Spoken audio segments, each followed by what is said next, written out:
Welcome, everyone. We'll reconvene the governing board for December 9th, 2014. Welcome, everyone. Before we get started, we'd like to make a couple presentations. We have a couple of board members that have both served 4 years, 4 good years. 6 years, sorry, it goes so fast. 6 years. And over that 6 years, they've accomplished a great deal. If you've been around for a while, you realize that the board went through some troubling times, and these two were big elements of bringing us back to favor with everybody involved. So we want to thank them for that. And we have, obviously, some $1 million plaques to give both of them. And first one is to Ms. Pearson.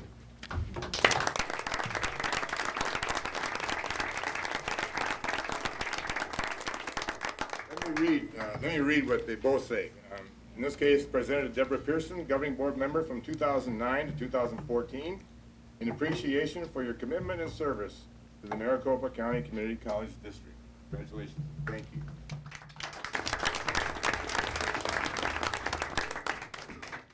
And to my right,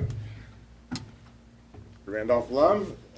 I'll read the same thing. It's presented to Mr. Randolph Lum, Governing Board Member from 2009 to 2014, in appreciation for your commitment and service to the Maricopa County Community College District. Thank you so much. And as long as you're up, would you lead us in the pledge? Sure. Please rise, everyone. I pledge allegiance to the flag of the United States of America and to the republic for which it stands, one nation, under God, indivisible, with liberty and justice for all.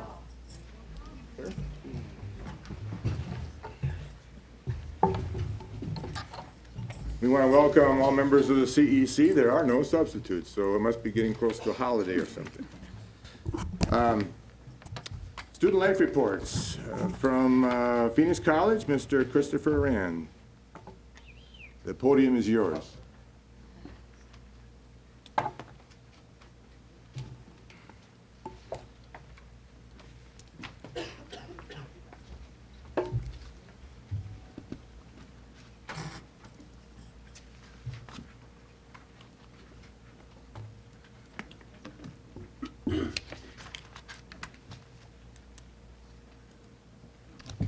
Well, good evening, President Sarr, members of the board, Dr. Glasper, Nick, members of the CEC, and guests. My name is Christopher Adan, the Director of Student Life and Leadership at Phoenix College. I'm here to introduce Phoenix College's remarkable student leaders, our 2014-2015 Student Leadership Executive Council. Hello, everyone. My name is Amelia Hernandez, and I am the chair for the Student Leadership Council. The Student Leadership Council is a group of student leaders who come together to ensure student success and student involvement. Today we'll be discussing on how we align with the Phoenix College Basics core values, which include engagement, excellence, innovation, integrity, respect, and stewardship. Let us begin with our first core value. Good evening, everybody. My name is Crystal Diaz. Attending Phoenix College, I am majoring criminal justice administration. With Student Leadership Council, I am the communications manager. Where we would like to start is engagement for our first core value, where we connect with our campus and community through clear and frequent communications, collaborations, and values of differences. This is how we show philanthropic involvement in our community. First event was the homecoming, where we had pancake breakfast, tailgate, and our first annual golf cart float, which we won first place. The second event was the Cano Treat, where we collected 300 perishable food items, which was also donated to the Veterans Center. Thank you. Hello, everyone. My name is Jeremy Carrera. I'm the Communications Manager for Student Leadership Council. I'm a business major. The core value I'll be speaking about today is excellence. We promote quality teaching and learning experiences that prepare individuals for life, work, and leadership. We apply this in our mission by requiring all elected SLC executives to participate in an intensive 5-week training over the summer. For a few weeks, we put aside our swim shorts, but we learned so much about leadership and inclusiveness that it was worth it. We also demonstrate excellence in our general meetings by scheduling a guest speaker once a month to speak on various informative topics, and by requiring our executives to hand select a general member and work together on leading an icebreaker during our meetings. Thank you. Hello, my name is Sergio Tonche. I am the Special Event Manager for Student Leadership Council, as well as a biology major. Innovation. Innovation, we support learning, discovery, risk-taking, and an entrepreneurial spirit that creates new possibilities. We follow these tasks by having 2 food sales per semester, which bring out our entrepreneurial spirit, as well as 2 street cleanups as part of our Go Green initiative. And finally, we have weekly themes that we host with our general members to better connect with them in a more emotional level. Thank you. Good evening, governing board members. My name is Sergio Beltran Galarza. I am the Executive Special Events Manager.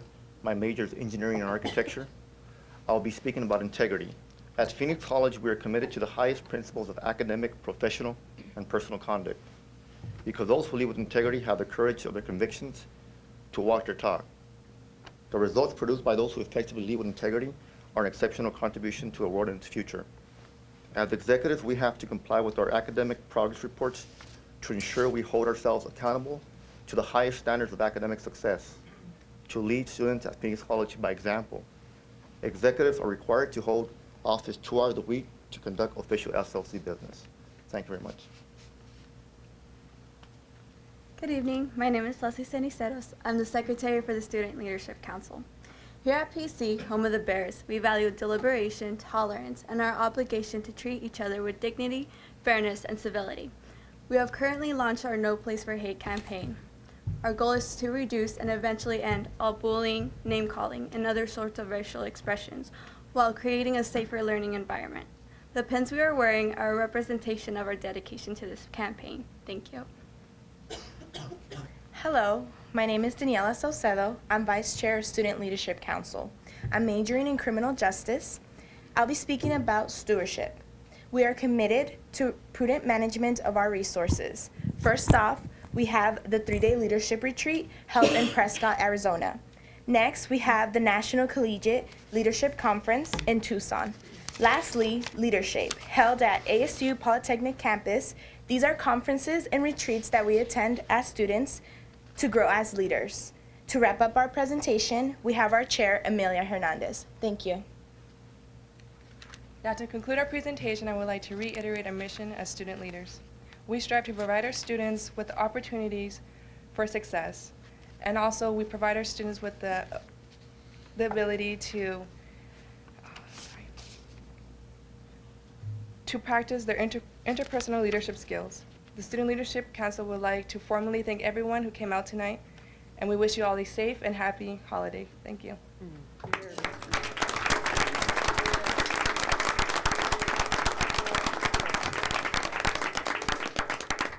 And I think rumor has it this might be finals week.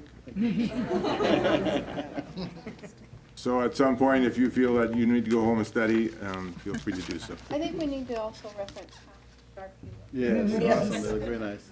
Very good. Very good. All right, thank you. And now we'll move on to Emeritus Awards and Recognitions. Dr. Olson, you have a couple of those. President Sarr may approach the podium, Yes, as you well as may. our Vice President, Dr. Rivera. Thank you.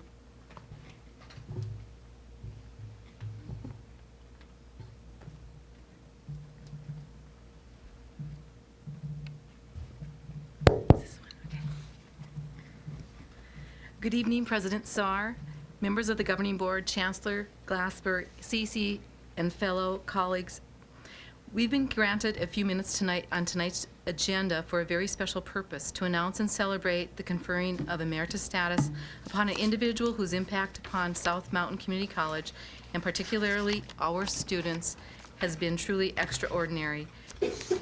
Would Ms. Helen Smith please join us at the podium?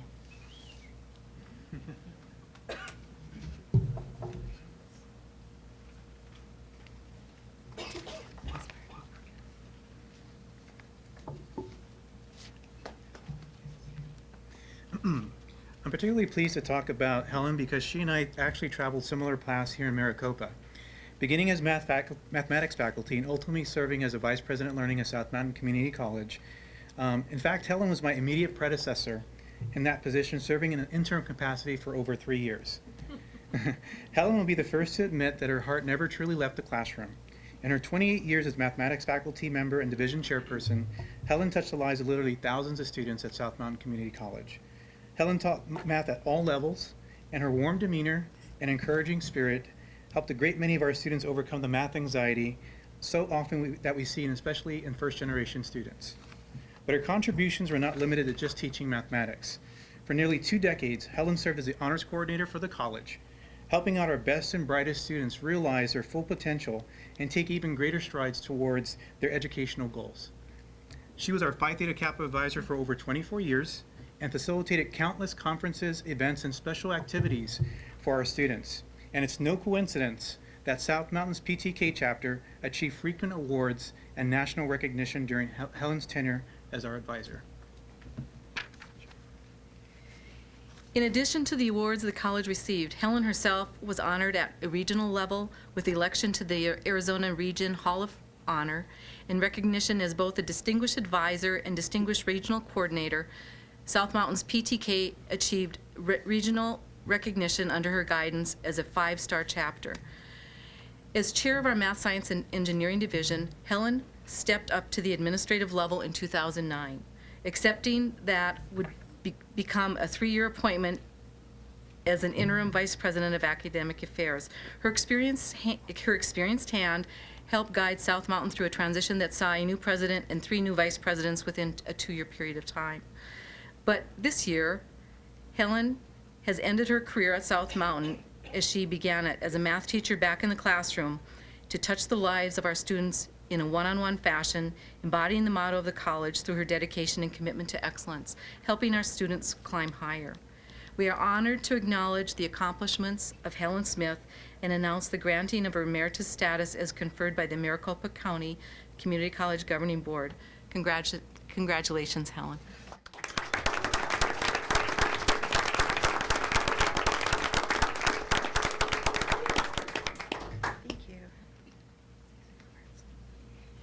Good evening, members of the Governing Board, CEC, and all the people that I have seen at Phi Theta Kappa meetings welcoming our students. I was particularly impressed with Phoenix College, particularly since German Carrera is one of the Arizona State regional Phi Theta Kappa officers. And in transition, I knew him for a few months, and I know from the current coordinator that he's doing a really good job. You know, after 28 years at South Mountain Community College, I remember the days when none of you were sitting in this room, because most of you are newer than I was at the time, other than I think Dr. Glasper, who very interestingly welcomed my husband when he came here, because he knows my husband better than he knows me, I think. But I didn't know I was going to have to speak, so, you know, I could pull out one of my lesson plans on the quadratic formula, but didn't think that would be a really good idea. So I do thank you for this honor, and you know what I miss? The traffic coming up here from Maricopa. Thank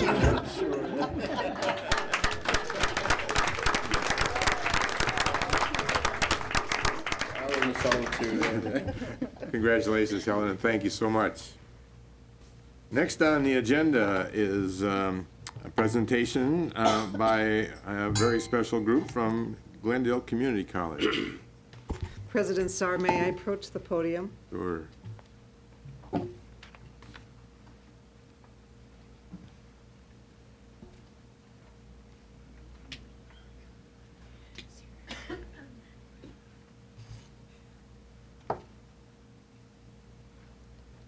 And I'd like to invite Dr. Terry Lebaris to the podium with me as well, and the national championship volleyball team from Glendale Community College. If you would all come forward, please.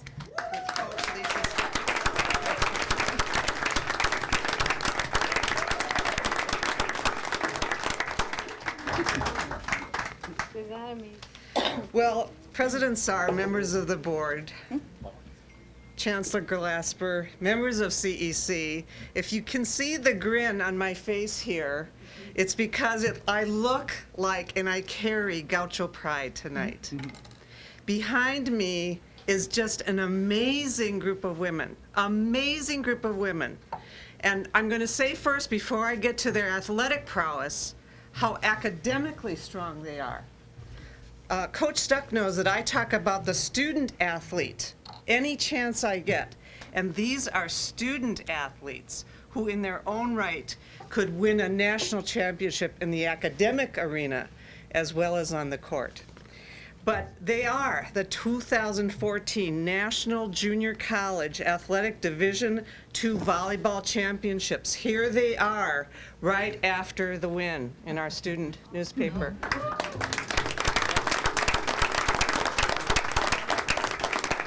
They were the 10th seed in the tournament, and they beat the #1 seed, which was Parkland Community College in Champaign-Urbana, Illinois. And I wish all of you could have been there, because the passion, the enthusiasm, the leadership, and of course the athleticism that they all brought when they were down 2-0 after the first 2 sets. And they came back and won 5-2 was simply amazing. The gym went crazy. In addition to that, we have some very important individual honors to also share with you. Dr. Reese. Thank you. Good evening. We are very honored to present not only our winning team, but also our student athletes, several of whom have earned additional award recognitions from the NJCAA. I'd like to start with our co-captain and outside hitter, Courtney Beck. Where's Courtney? Courtney. She is our tournament most valuable player. And also our hitter, Haley Christensen, and setter, Sydney Bunker. They were named to the all-tournament team. And after 18 years as head coach at GCC and leading GCC to 9 national tournaments, Coach Lisa Stuck was named the NJCAA Volleyball Coach of the Year for our District I and the NJCAA Coach of the 2014 tournament. Yay!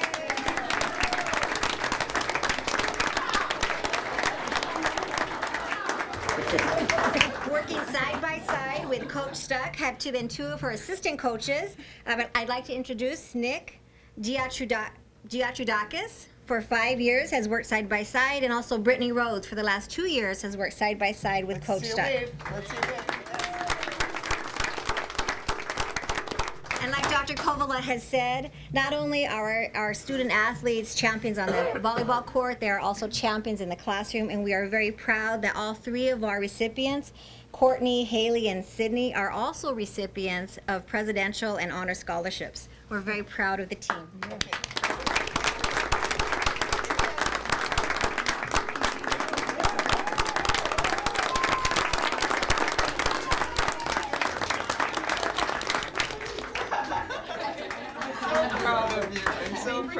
Congratulations. Thank you. Well, our congratulations as well go out to members of the team and all those who supported you throughout the season. I know sometimes volleyball gets lost inside the gym when everybody else is out at the football field, but we know what happens in there is just as exciting as anywhere else in our district. So thank you so much for your efforts, and your congratulations again for your accomplishments. That's an awesome thing.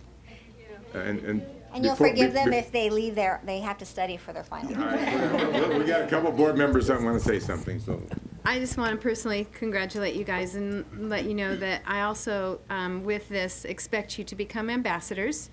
And when you go on, if you ever stand up and speak about your awesome future successes and affiliations with universities, and forget to mention your community college, I will come and find you. And this is really important that you remember this, because I know from personal experience, being a scholar athlete is one of the things that can draw others, and you can lead and guide others who are struggling to connect to sports, because statistics prove you do the best in school and you do the best in life. And so with this sports and this academic connection, you're already winners, set on the course for winning all through life. Be sure you tell other people how it happened for you so they can follow in your footsteps. Thank you. My granddaughter, I just took her to an ASU game in volleyball. She's starting to play volleyball. She's looking up to you ladies, and looks forward to playing. She's only in 8th grade. She wants to play in high school now and go on to college and play. And I know that ASU does an awesome job of bringing these girls in to watch the ASU girls play, and I think that the young ladies are watching you, and you're the role model for academics and athletics. Thank you. And with all that, you can go home instead.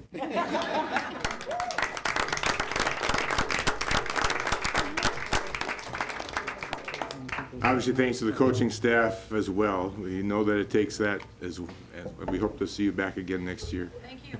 That's true. We should have. Next on the agenda is the citizens intern. The board offers an opportunity for members of the public to address the governing board.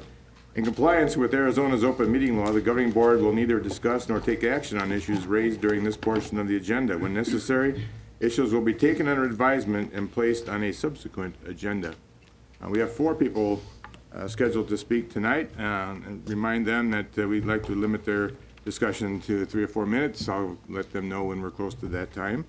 First on is Judith Clark. Judith, welcome.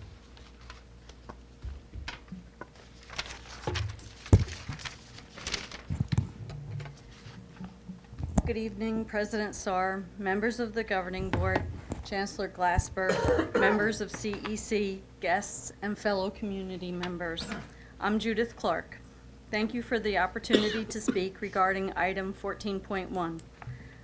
I'm speaking tonight as a voting citizen and employee of the district. First, I want to share a discrepancy I found while researching background for item 14.1. Governing Board Policy Title 3.2 seems to have an interchangeable preposition. Now we know prepositions really aren't interchangeable because each has its own meaning. Somewhere along the way, the approved October 22nd, 2013 agenda item 10.112 was changed from accountability of the chancellor to accountability to the chancellor. So the prepositions are of and to. When the PDF governance document was published, most recently revised in September 2014, and when the online policy was published, these discrepancies arose. As you know, governance policies are published in 2 separate formats, and according to the introduction for the PDF version, the online version supersedes the PDF version, and I bring up this grammatical twist only because I think the meaning is changed when the wrong preposition inadvertently is used.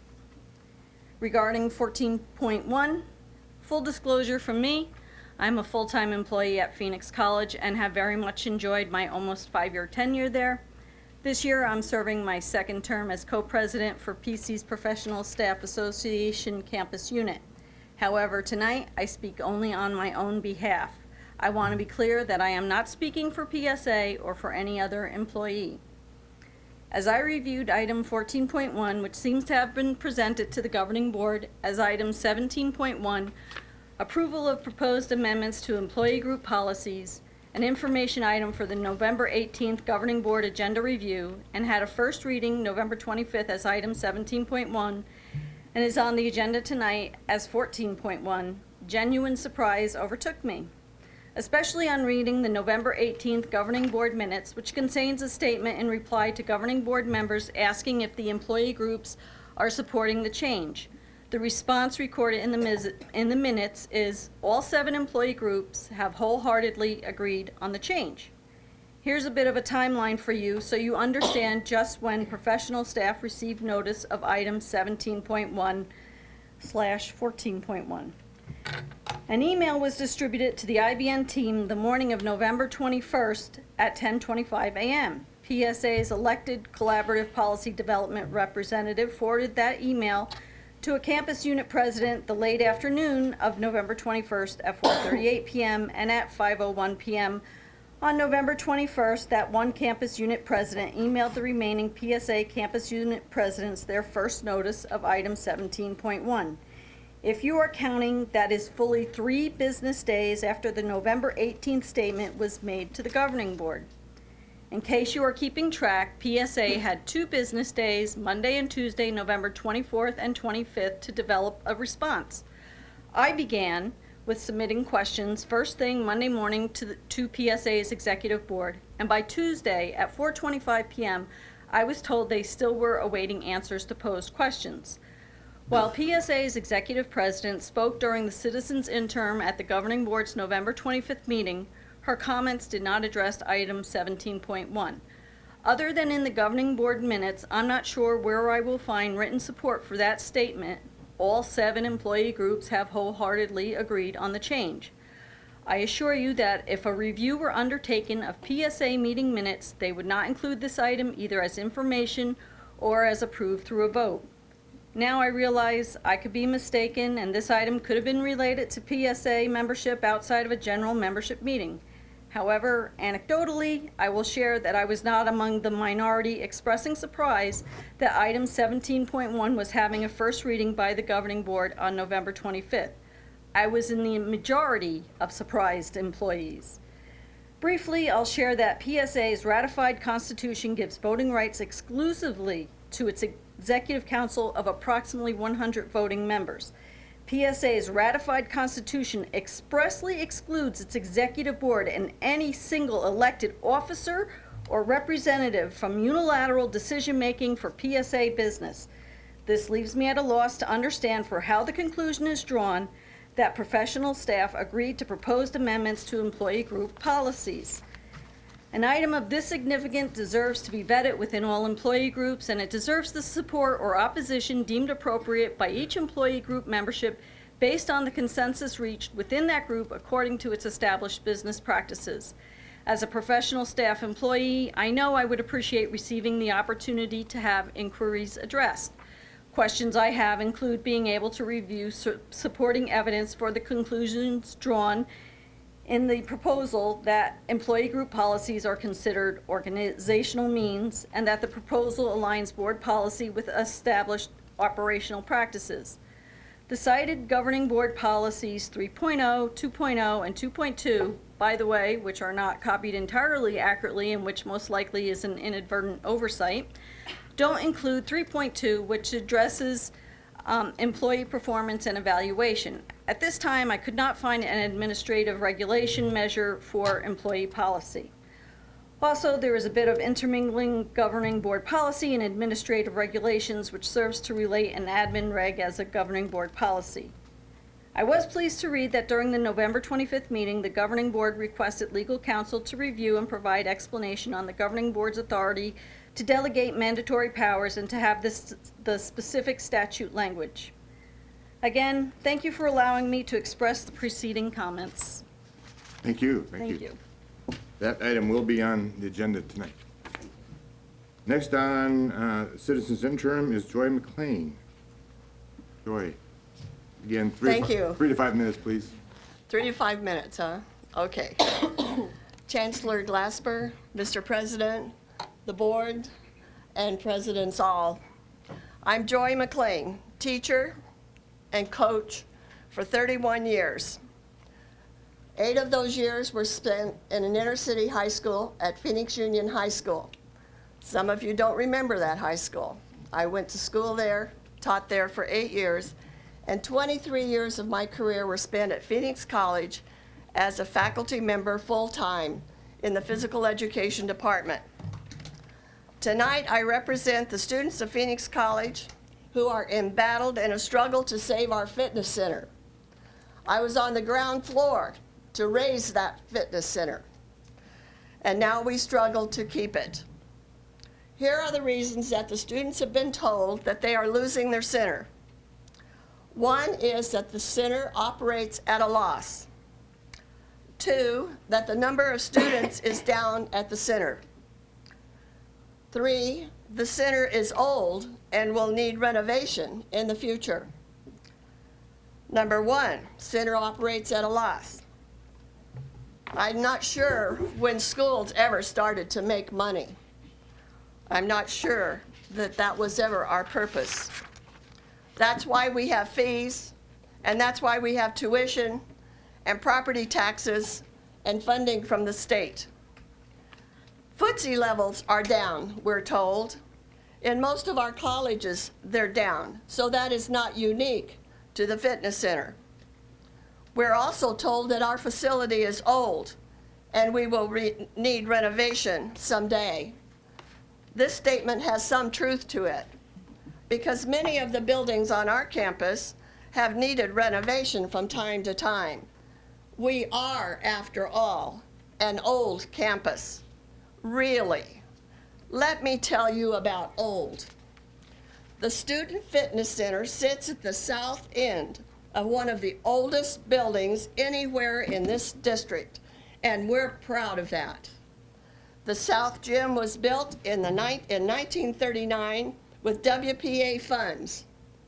Yes, we are an add-on, our fitness center. We are, after all, the flagship college, the mother college. We have state-of-the-art equipment in that fitness center.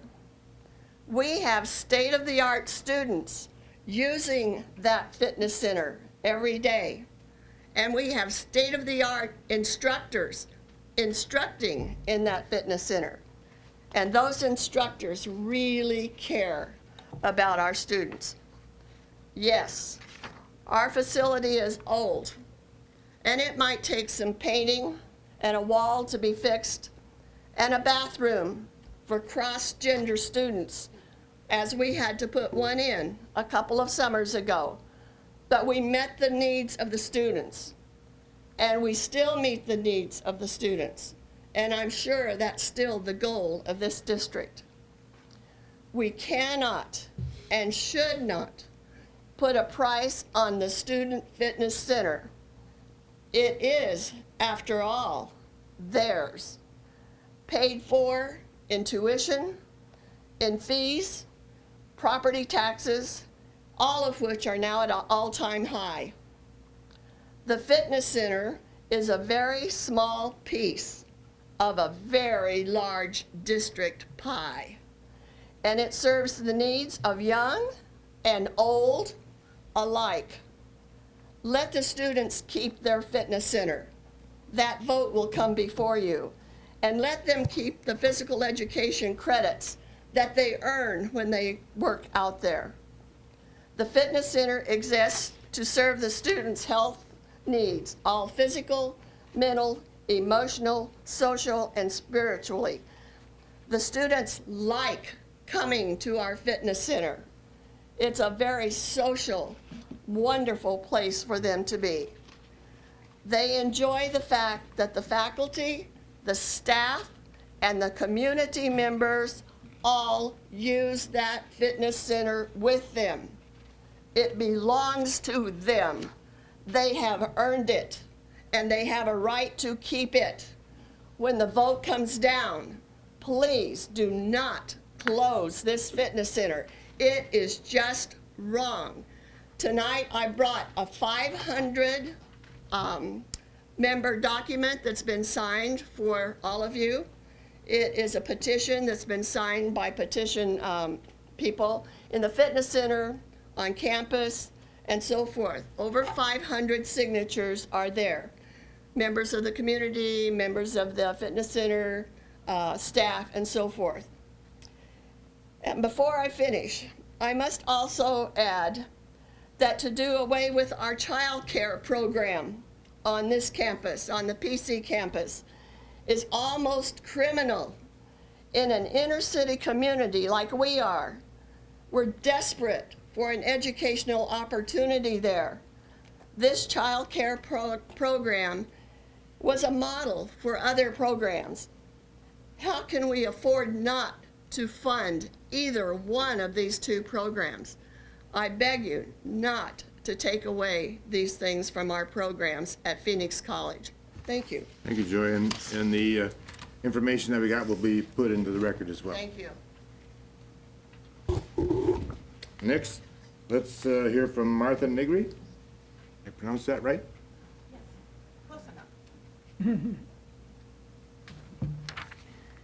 Governing Board, Chancellor, and guest, I'm Martha Negri, and I just want to take a minute to express my disbelief in the proposal to close the Phoenix College Fitness Center. I cannot for the life of me understand how any educator can recommend separating the mind and body. All educators know the importance of physical well-being in relationship to mental acuity. That's the main principle in Education 101. All good educators know that the physical is a part of learning. It's a part of living, and it's a part of education. All good educators know it's not possible to create a positive learning environment without feeding the physical needs. All educators know that the brain doesn't function in a vacuum. I feel, as an educator, we will be failing all of the students at Phoenix College by closing the fitness center. So let's act on what we do know. We do know you need to feed the minds and bodies of all your students in as many ways as possible. That's a part of total education. Our students today have a tough road in front of them, and you need to help to prepare them in as many ways as possible. What's that story? It takes a village to raise a child.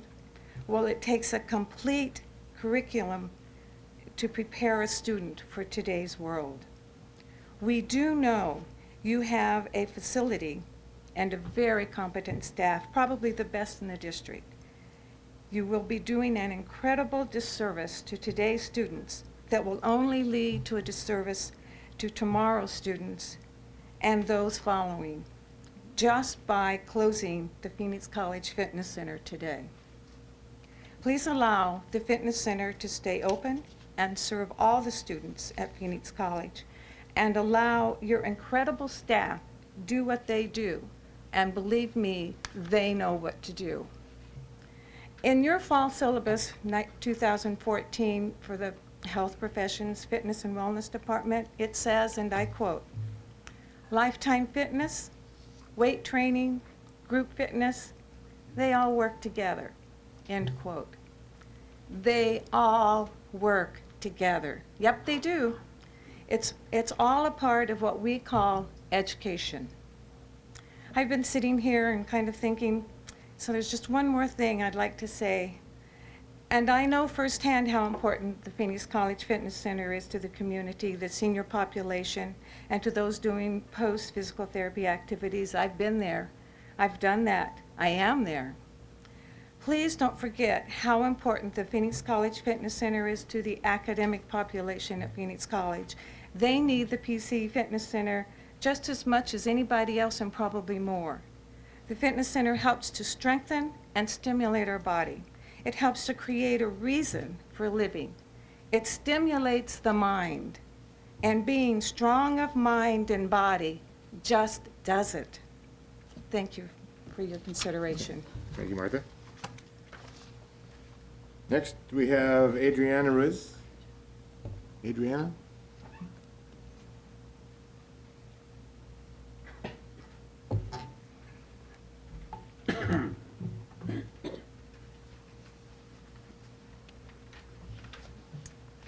Good evening,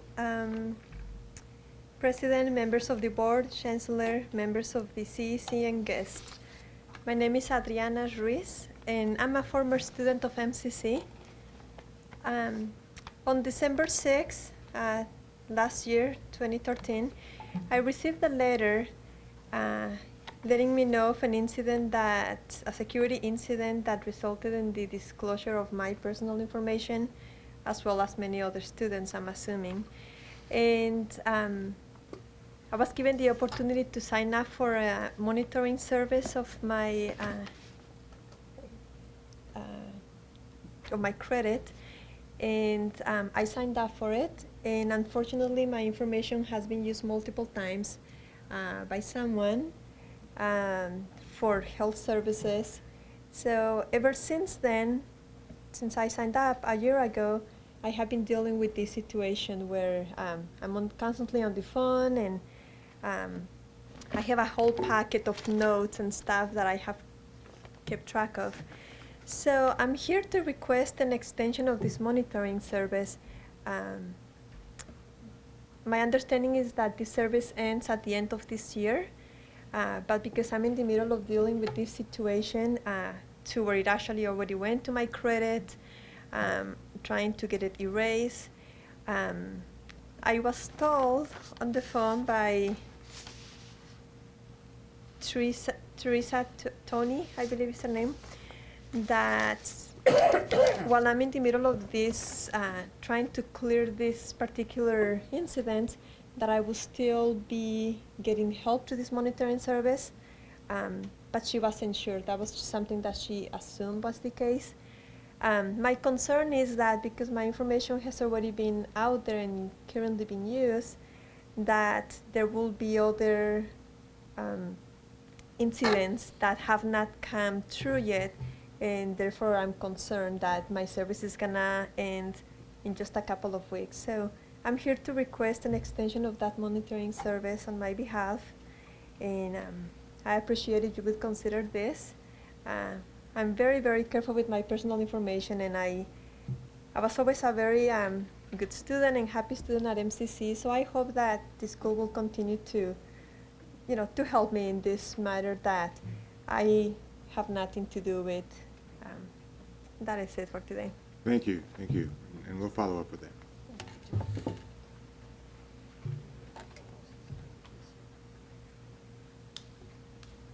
Moving on to the next item on the agenda is the Chancellor's report. Dr. Glasper.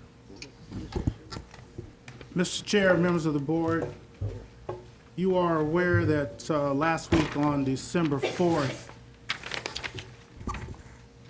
that I was accompanied to Washington, D.C. with Dr. Jean Giovannini and Dr. Sherry Olson.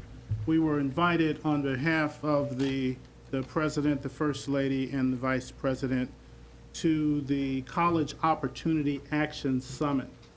We were part of 160 college presidents from around the U.S., and they had some additional nonprofits, philanthropic groups, and others. And we were invited because of the work that we are doing relative to disconnected youth, first generation, underserved, and we made a commitment to continue the progress that we are achieving here within our district. I felt that the day's program was informative. We had an opportunity to exchange some ideas with our colleagues. We listened to the individuals speak to us in regard to the expectations that the President's Office has in support of colleges and universities. And we also talked about how we can continue and further our actions. We were there because we have demonstrated innovation and movement of the needle in regard to the population that I first identified. What I would like for our board to do as we move forward is also further commit to us continuing in that particular manner as described. It's incumbent upon us to maintain the outcomes that we are moving towards relative to the board's 4 goals. And I believe that the progress that we can demonstrate, the progress that we can show as a leader, especially as one of the large urban institutions, will demonstrate to others that it is possible, that it will take time, and that is also scalable as well. And we recognize that when we did our budget presentations with the 10 individual colleges, that each of them shared some student success data. So it shows that we have some best practices across our system. And what we're looking for is what I would describe as a practice that is scalable to more than one college, scalable to our district, and scalable to our community, and replicable in many ways so that we can address increases in student retention, student completion, and graduation, and definitely to work. The major focus is on each of our goals, and I would share with you some further information that may come from the summit in the subsequent weeks, and hope that we can commit ourselves as a district and as a board to these actions and the current practices that we have. Thank you, sir. Thank you, Chancellor. From the employee groups, Mr. Hefner.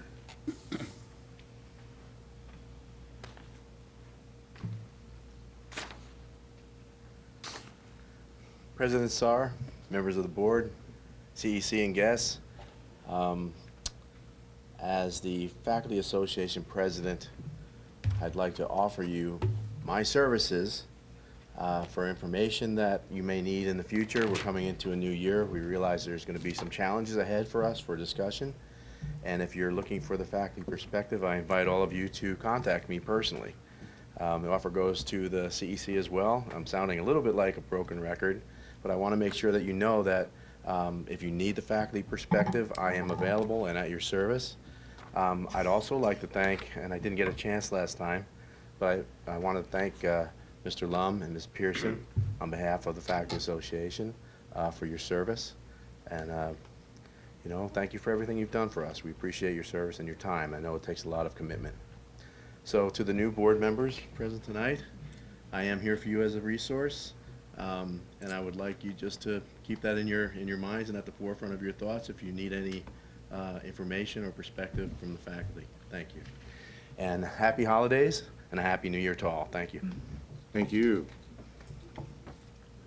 Moving on to the actual agenda and the order of the agenda, I'd like to see a motion, but one change to the agenda is the elimination of item 14.3, the approval of amendment to Hope College and Career Readiness. That has been asked to be withdrawn.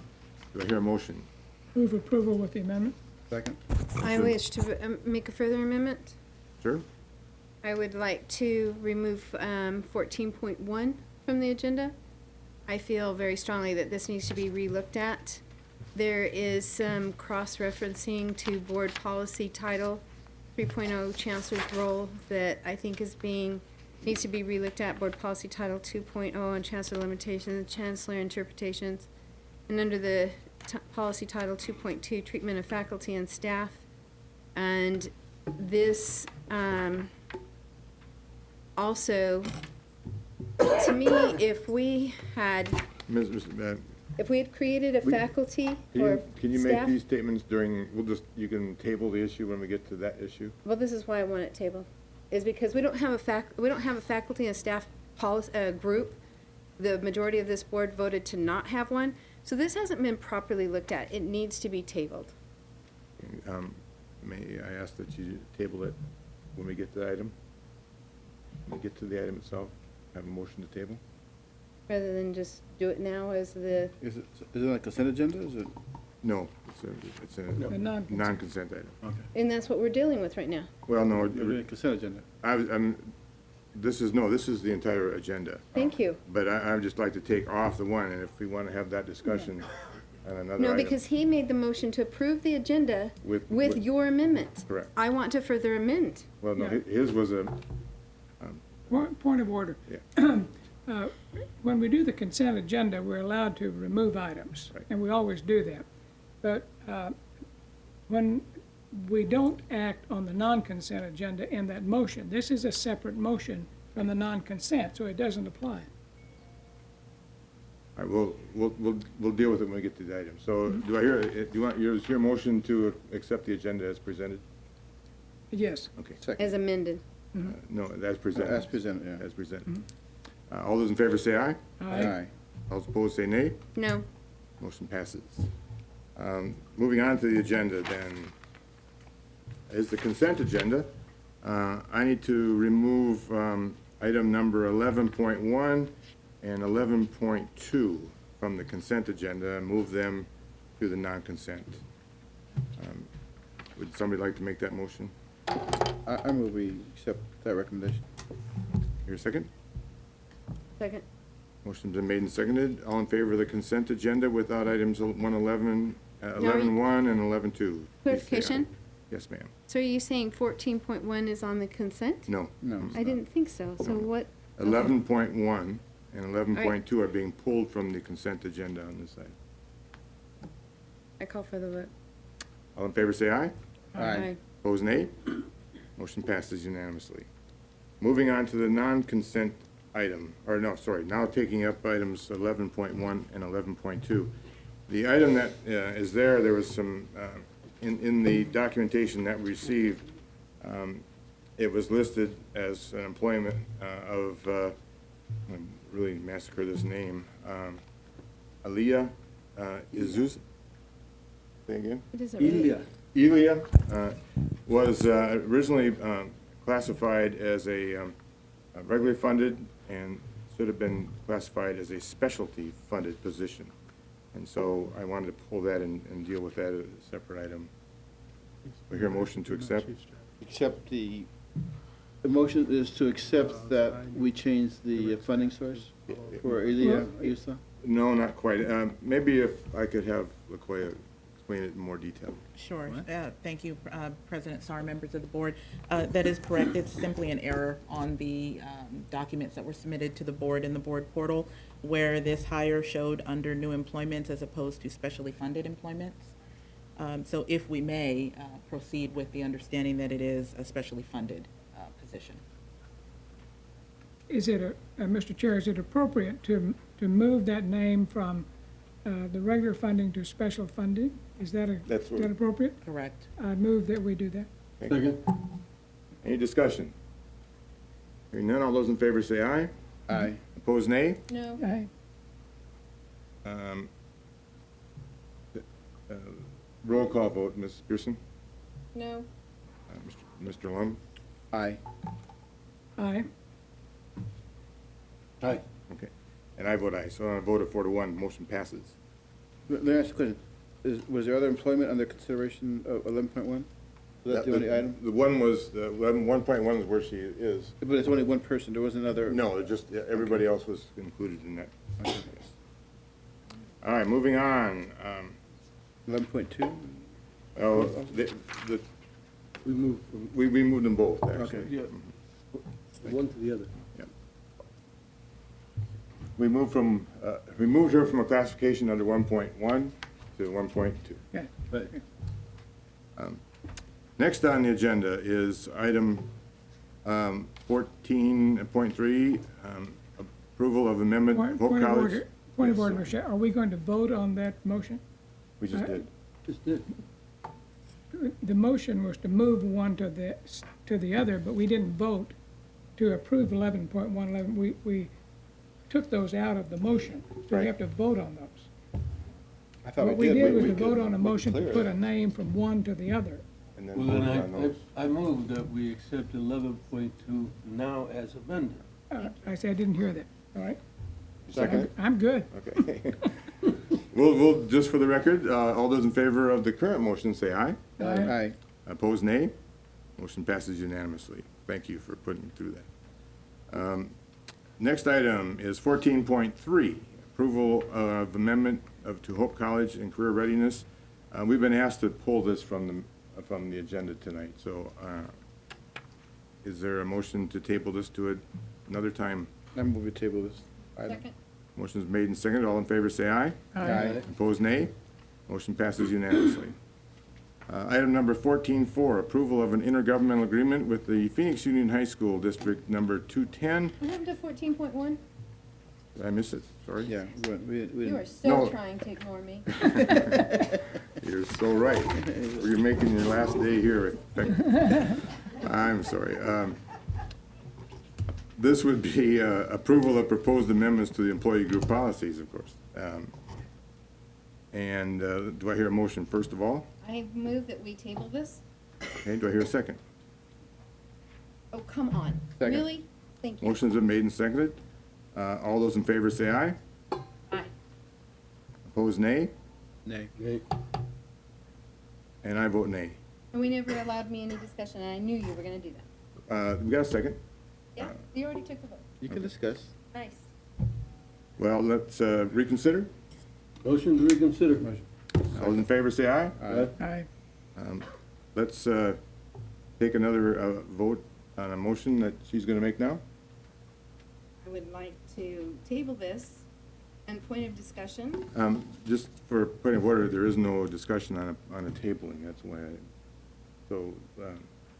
make a motion, That's why I am explaining my motion.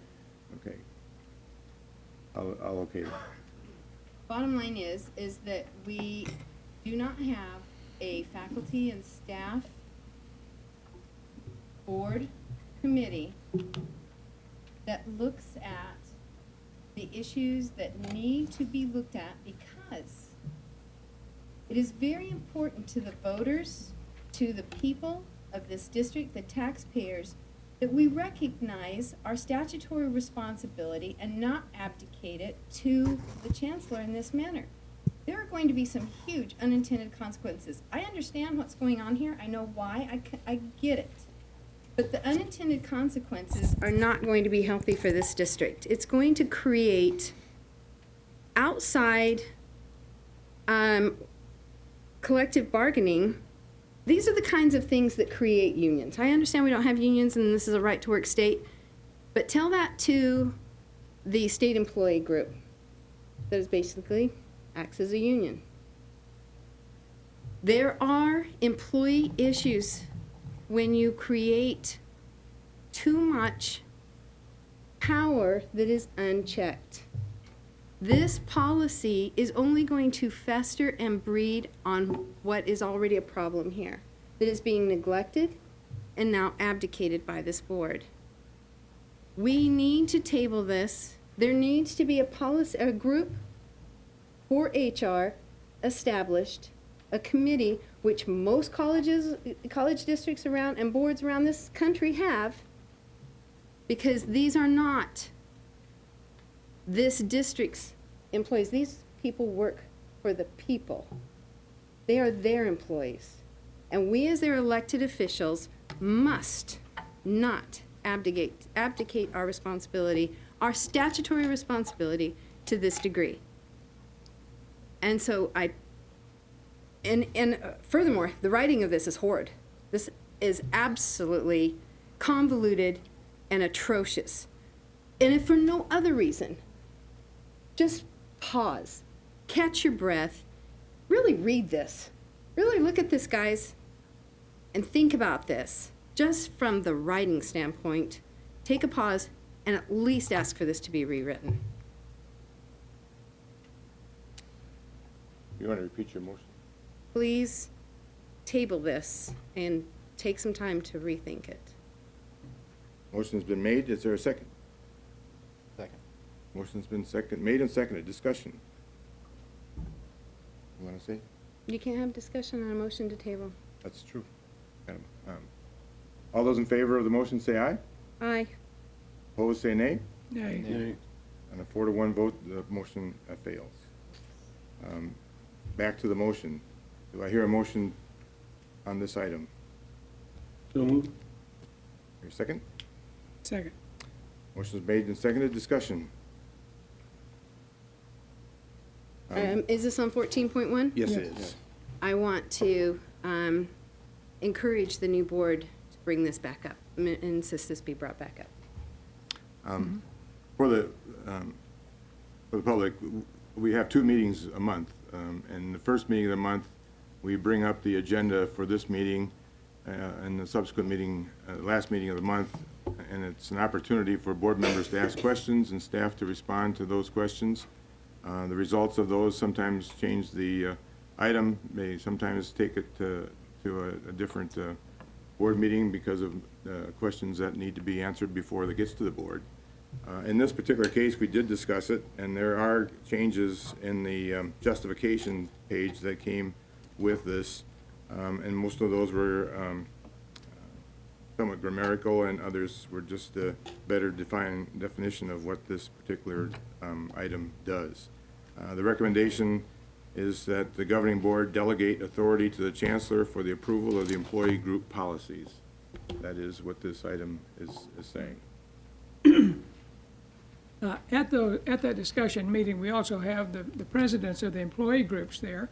And we asked the question then whether the employee groups had vetted the proposal, and we were told that they had. We have not heard anything contrary to that since then. Sure you did, tonight. Not from the presidents of the employee groups. That's the representative. And so my sense is that the various employee groups had signed off on this. My comment on this is that, the governing board is not directly involved with hiring or firing anybody. And the fact that every employee actually works for the chancellor, it makes sense to give him the ability to, under our policies for limitations, to have the ability to approve or not approve or make changes to the employee policies, and administrative policies. So I'm in favor of this particular motion. Yes, sir. Just a quick comment. In my reading of this, the practice of shared governance that's been in place will not be dramatically changed, or I can't imagine changed at all by the adoption of this document. But let me say that we're not going anywhere. There will be a board, and the employee groups aren't going anywhere. And so if there is a perceived abuse of this, I am certain we will be hearing about it, and future board members will be hearing about it. And as a consequence, it can be modified and adopted, rather modifications can be adopted at that time. I read this document and I don't see reason for alarm. And I see that the board will always have the ultimate say in the policies that are adopted on behalf of this district. So there will always be that check and balance. Okay. Further discussion? Hearing none, all those in favor say aye. Aye. All those opposed say nay. No. A vote of 4 to 1, this motion passes. Moving on then to 14.4, the approval of an intergovernmental agreement with the Phoenix. 14.2. Did I miss two? Yeah, you forgot everything today, Mr. Chairman. Yeah. Sorry. You're trying to rush through this. You have a date or something? Do we have a developmental math? Okay. Guilty as charged. 14.2, approval of sustainability resolution. Dr. Glasper, would you like to comment? Mr. Chair, members of the board, as mentioned in our agenda review, the district has signed on to the sustainability commitment, climate commitment, the university president's climate commitment.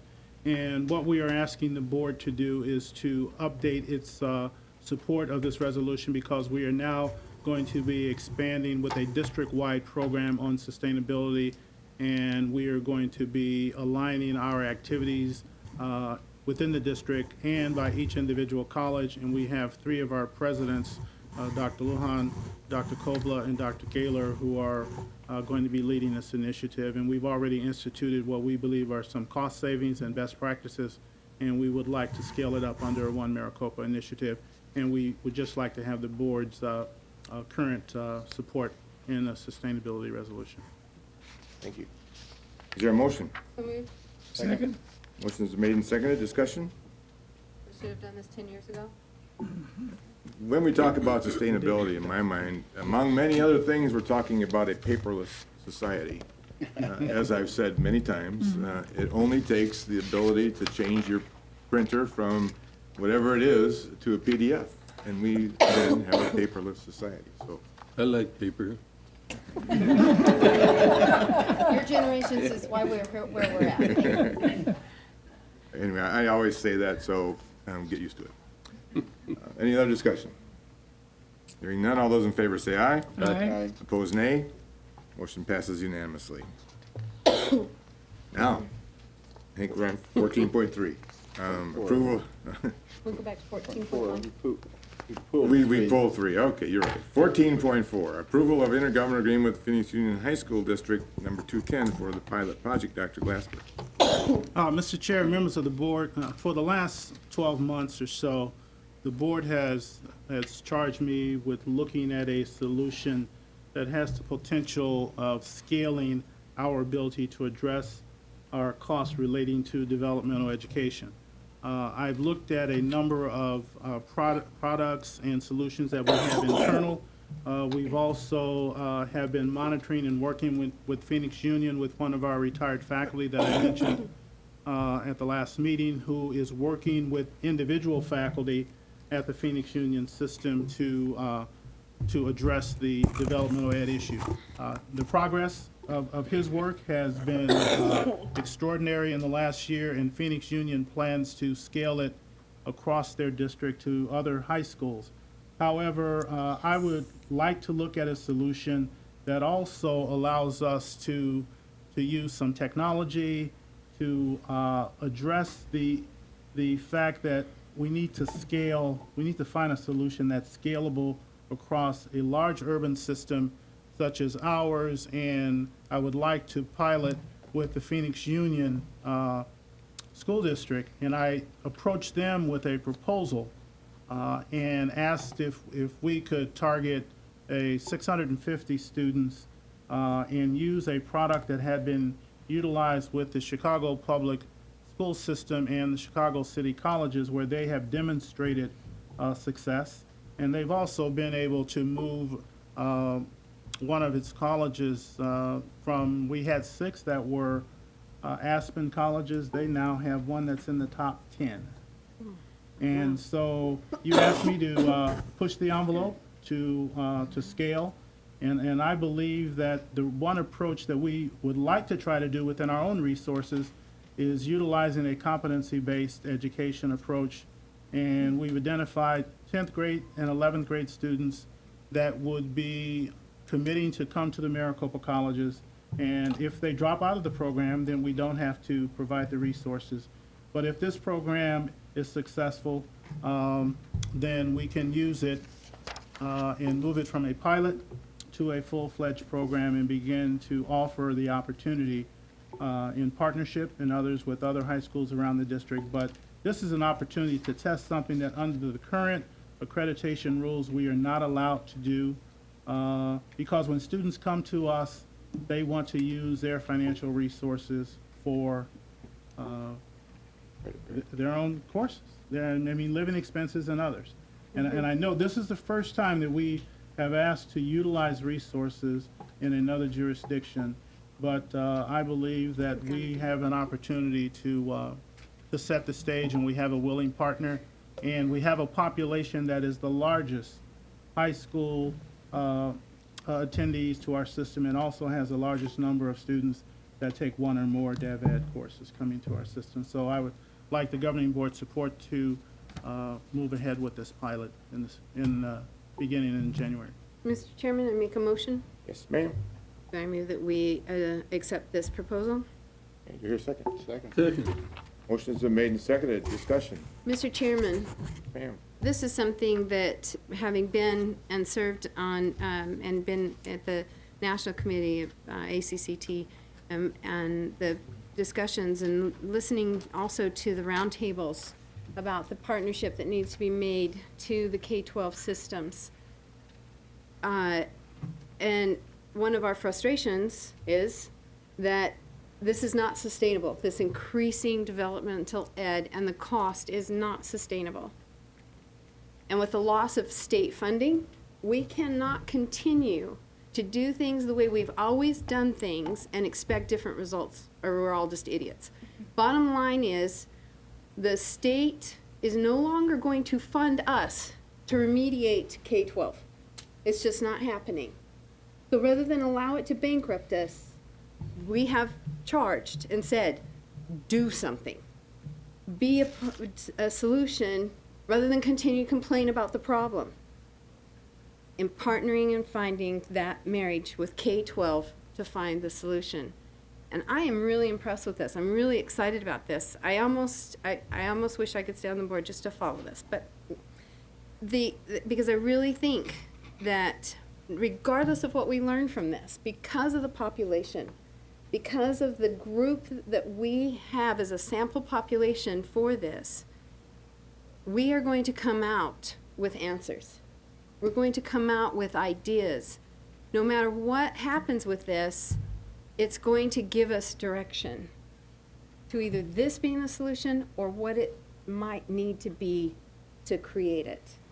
I really believe in this, and I really hope that this board will just champion this and get behind this and be very excited about this.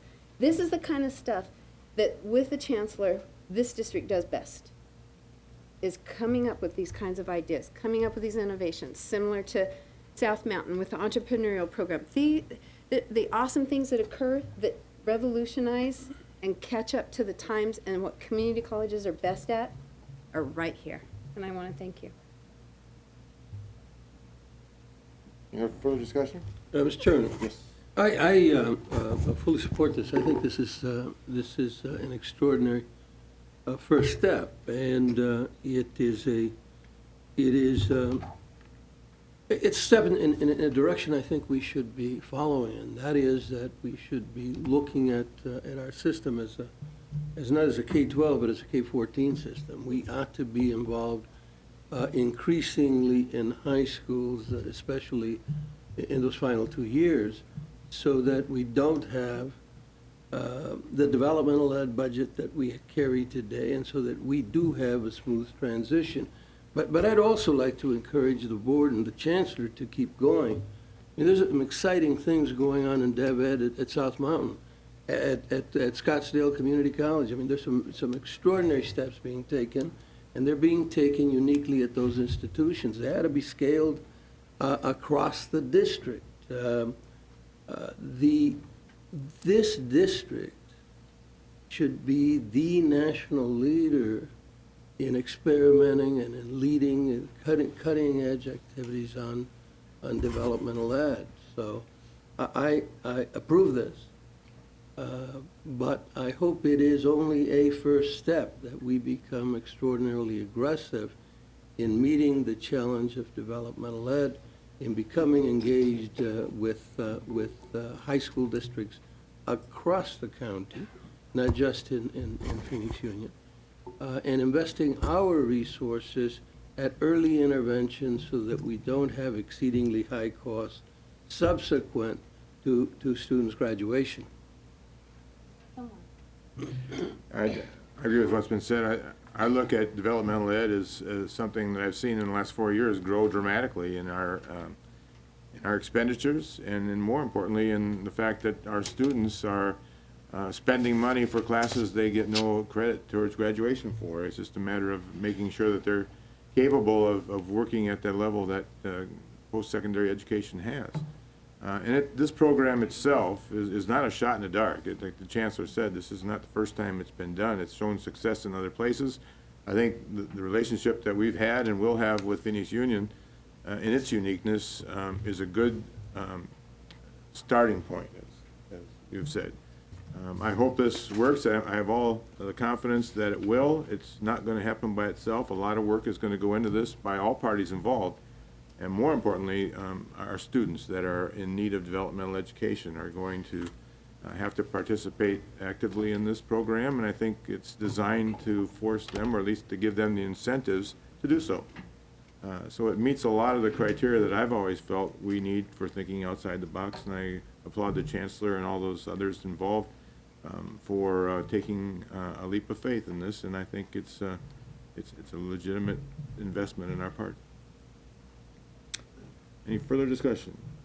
Hearing none, all those in favor of the motion say aye. Aye. Opposed, nay. Motion passes unanimously.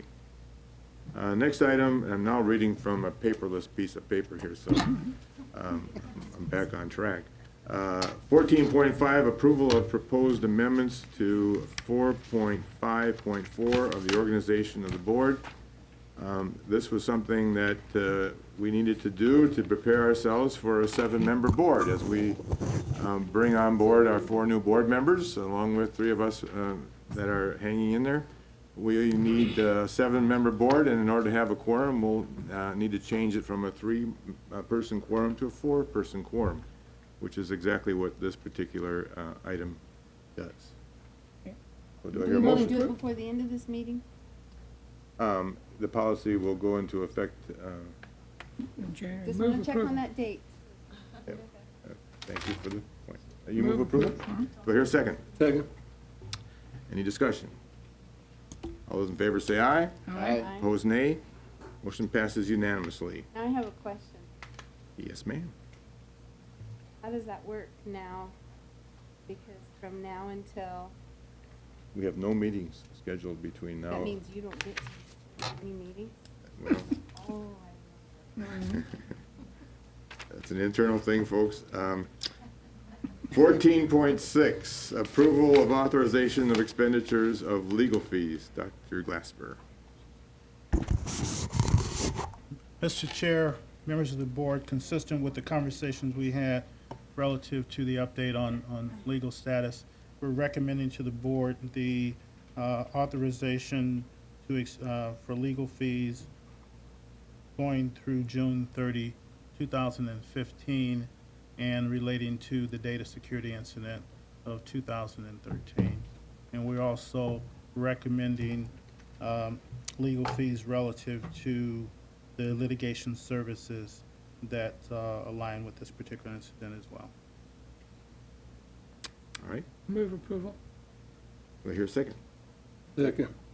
Motion's been made and seconded to approve the authorization of expenditures of legal fees from January 1st through June 30th. All those in favor say aye. Aye. Aye. Opposed, nay. Motion passes unanimously. 15.1, under Business Services, approval of contract award for renewable energy solar panels at multiple college locations. Ms. Thompson. Mr. President, members of the board, earlier in the board meeting, the Chancellor asked and the board affirmed its continuing support for sustainability. And in that regard, there have been a number of activities that each of the colleges and district office have engaged in, and also work has begun to look at some systemic approaches. This is the culmination of work since 2013, when the district first issued a request for proposal to seek proposals from renewable energy providers, and went through that process and is recommending the award to Solar City Corporation in order to have these solar panels installed and help us in terms of our sustainable efforts, and also to look towards some cost savings as well. Thank you. We hear a motion for the approval of contract award for renewable energy solar panels at multiple college locations. Move to approve this item. Second. Motion's been made and seconded. Is there discussion? Mr. Chairman, Yes, ma'am. Ms. Thompson, I'm curious as to whether or not there is any way that we can also have a multi-use for these in educational. Is there any way we can contract for, even in the maintenance, that we can have this serve as an educational facility for any kind of solar type partnerships in business for providing those people for these jobs? Mr. President, Mrs. Pearson, are you, Mrs. Pearson in particular, are you suggesting that maybe through this contract we would have some educational opportunities like internships or things like that? Is that what you're And suggesting? not just internships, but in our workforce development, one of the things in plugging into, and as the state becomes, pray someday that we realize we have 360 days a year of sunshine and become the solar state, that we as the community college will be and need to be the one that steps up to the plate, especially in Maricopa community colleges, to providing that education and that training. So is there any ability to make sure that the design and the way that this is all done, that there is also that component that we can access? We have the ability and the rights to these, to where they are ours for basically being our on-campus classrooms for those educational courses? Mr. President. Or do they belong to them? Mr. President, Mrs. Pearson, and members of the board, the panels do belong to the company, and at the end of the contract period, we would have the option to purchase them or return them or whatever may come of them. As to anything in between in terms of our students being engaged in their operation, I am not familiar enough with the scope of the work, and I would kind of doubt it that it was part of the scope of the work or part of the contract, but Arlen Solacek is here, and he may have a sense, if you Mr. don't Chairman, mind. Ms. Thompson, I'm sure that it's not. I'm just raising that as a point, because I believe that we need to increasingly look at everything that we do in these kinds of partnerships, that they allow us access to also, because I don't think right now we have a program, an academic or educational program or training program or workforce development program where we're contracting to provide that training and education in solar, in the solar industry right now. I don't think we do. I haven't seen it. We had one with the Skills Center with City Phoenix. I don't know if we're still doing that, where they were teaching installation of solar panels. Exactly. So that's why I'm saying this. It's not so much because I'm sure that this isn't, because we haven't, and Arizona isn't there. But I want to make this point, that this needs to always be in these contracts, where we are stating and saying, if they belong to them, we still need to be able to have access for educational purposes. If they are going to belong to us, or if they are things that are, that we want them to also have components of education to them. So that we're not just paying for facilities that aren't also, or equipment or things that are all, I want them to have dual purpose, where they're also educational. We need everyone to be experiencing every part of what we're doing and learning from it and growing from it. And maybe we might just inspire a student that wants to learn something about this kind of industry. Thank you. And I agree with that, but that's not part of this contract. But It should be. I agree. This contract, by the way, just simply allows us to purchase electricity from Solar City as opposed to our other providers of electricity. But they're using our campuses, our real estate. And I totally understand what you're saying. It's just that in this particular item on the agenda, that's not on it. We'll deal with that at a later date. Promise you. Thank you. The motion has been made and seconded for the approval of contract award for renewable energy solar panels at multiple college locations. All in favor, say aye. Aye. Opposed, nay. Motion passes unanimously. Moving on, an informational item. We have the proposed 2015 board calendar that the board has a chance to look at. Part of our policies as a board requires us to do that this time of the year, where we try to establish things that we know have to take place at each of the 12 monthly meetings that we have. And this gives us and the staff a chance to put our calendars together to prepare for all this. And again, a reading schedule, much reading. This is only an informational item. We'd encourage the board and any others that are interested to look at this calendar. Obviously, the 4 new board members are going to be well into this here in a couple weeks. So get back to us if you have any questions or changes you'd like to see in that. Moving on to monitoring report, 17.1, the budget analysis report, Fund 1, or general unrestricted fund for the 5 months ended November 30th, 2014. Ms. Thompson. Mr. President and members of the board, this report, as you know, compares the budget that was adopted for the fiscal year to actuals both in revenues and expenditures, and we report on this every month for the general unrestricted fund, which is our main operating budget. We have spent to date about $250 million, or 32% of the budget, and this is a very typical level of spending or rate of spending because most of our expenditures are in personnel, whether benefits or salaries and wages, and we are paying people every 2 weeks, so it's a very steady increase in expenditures. In terms of revenue, we've collected about 60% of revenues, and that's because so much of our revenues are in the form of property taxes, and most of those payments are made in October and November, and then again in April and May. So we collect quite a lot of our budget in the first 5 months of the fiscal year because of the heavy collection of property taxes that occurs. And we will meet the financial stability requirement that the board has put in place for the general fund. Thank you. Questions from the board? Hearing none, moving on to governing board reports. Mr. Burke.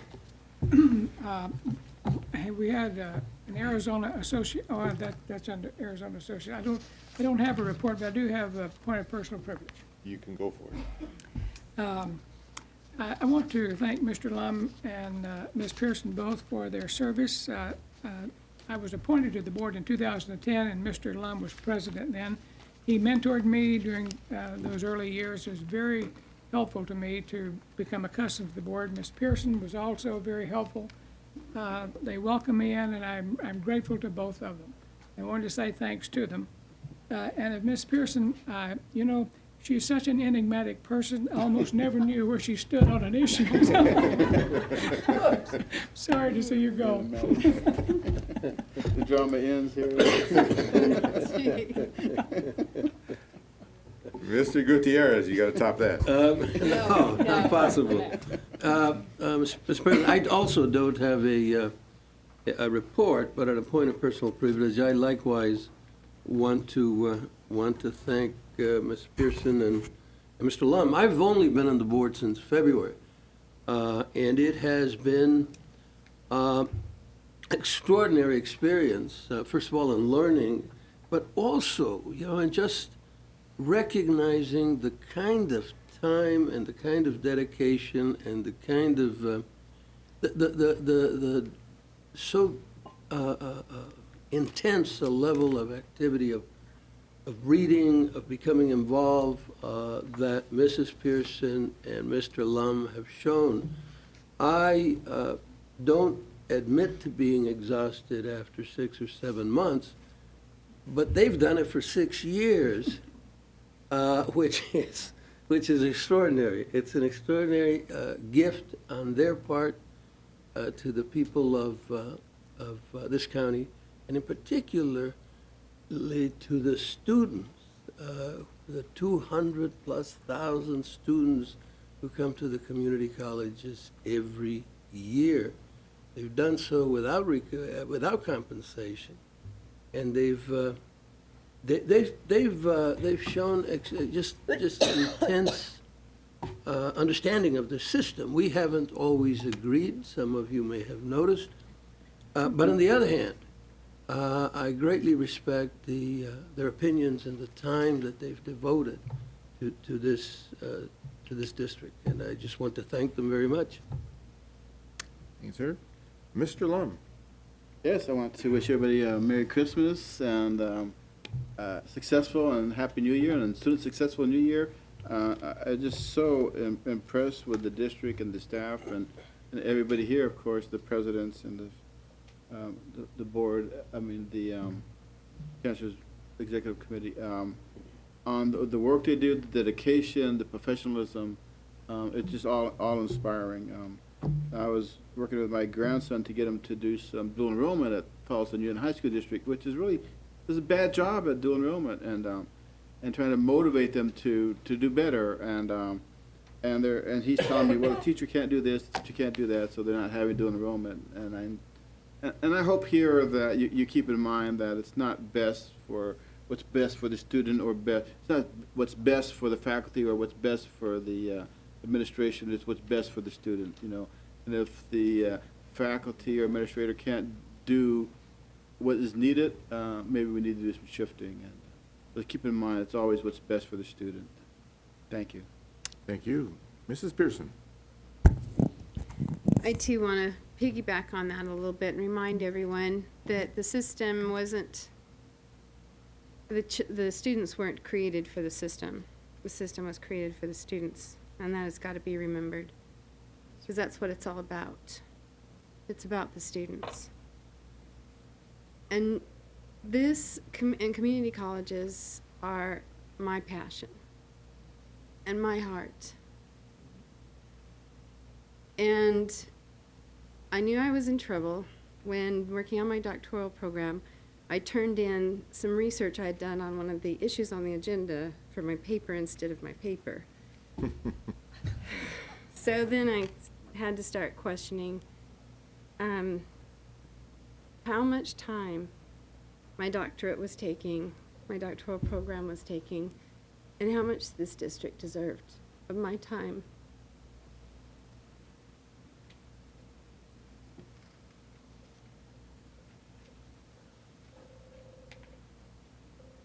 And this was a hard decision to make. I love the mission and the purpose and the vision of community colleges and the difference that community colleges makes in people's lives who have no place else to go. For what we can do to make a difference in their life. And I so pray that every one of you here has that passion and that commitment and that excitement for that mission and purpose, and that it's a living mission and purpose for every one of you. And if it's not, please find a job somewhere else. Because this is where the greatest change in people's lives can occur generationally. I have a little boy who's 5 years old, whose mom is one of my single moms. And she's first generation college, and neither of her parents even graduated from high school. And after 30 years of working with these single moms and helping and mentoring and coaching them through community college and into a career, off of welfare, off of food stamps,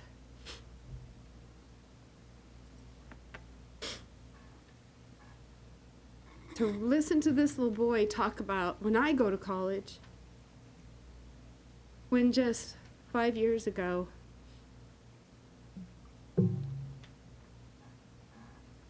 and when I mentioned to her about going to college, she laughed and said, "There's not a chance in hell. I don't even have a clue how to begin or what I would even do." And last May, she graduated with 2 certificates, one in early childhood education and one in early childhood development with straight A's. And now her little 5-year-old talks about college like there isn't any other thing he's going to do or even think about. That is the generational change that will change society, change our future, and all the unsustainable negatives do not even have to be talked about if we're talking about the right things. And that is, how do we make a difference? Please focus on making a difference. You know how I feel about closing our daycares. You know how I feel about the closing of things that connect to our community, that connect.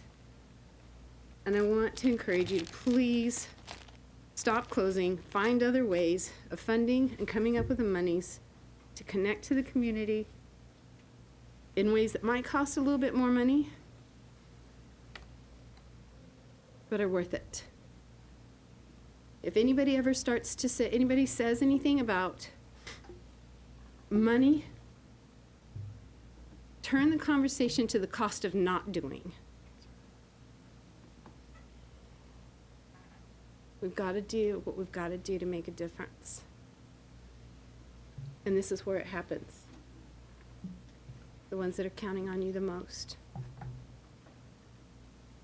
It really makes me angry when I hear anyone say, this single mom population just takes so much time, takes so much energy, takes so much more of our resources. But like the Gates Foundation said, if you evaluate this correctly, you'll know the second that thought even enters your mind, let alone your mouth, that you're wrong. Because I know every one of the children of my single moms will never be on welfare, will never be on food stamps, will never, ever question their value. They won't end up in prison. They won't end up on drugs because of the difference you made in their mom's life. So drop the nonsense of the cost and get to work, helping to make the difference with those that need you the most. Thank you. Thank you. And from my standpoint, to add, so what I said earlier, the contributions that these two have made and board members in general make never go away. This district is in better shape because of the dedication that both of you made to it. So thank you very much. Moving on to internal community reports, we have a report with the Maricopa Corporate College from Dr. Gene Giovannini. Mr. Sarr, may I approach? Yes, you may.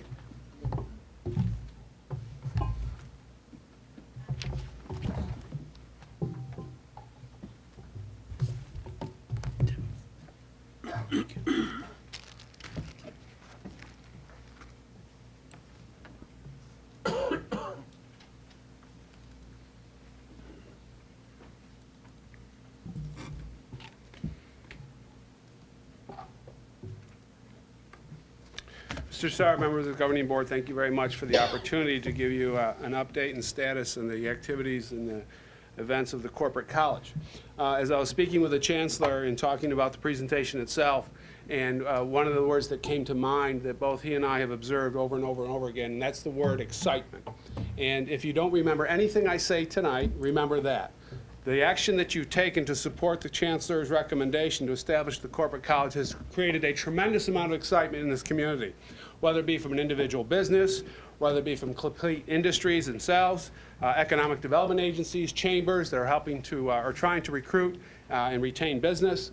They're all excited about what we've done here, and specifically what they're excited about is a one point of contact, a place where they can go to get all their services needed as related to being a full workforce solutions provider, and specifically our ability to leverage as well as use the resources and the capacity of the district and the 10 colleges in serving their particular needs. So the decision you made was a wise one, and I will want to share a couple of national trends and movements which also help support that move. It's right place, right time to invest in the activity that we're doing. And these are some of the national data that you can see, but I want to specifically call your attention to the future. And the future speaks to Generation Y, and as research shows by 2020, where some of these people will be as it relates to their interest in education and training. And more, they have an interest in certifications, professional training, and not that they're bypassing degrees, that's not the point. There may be more and more or redefine what the swirling student is. We talk about the swirling student going to a number of institutions at the same time,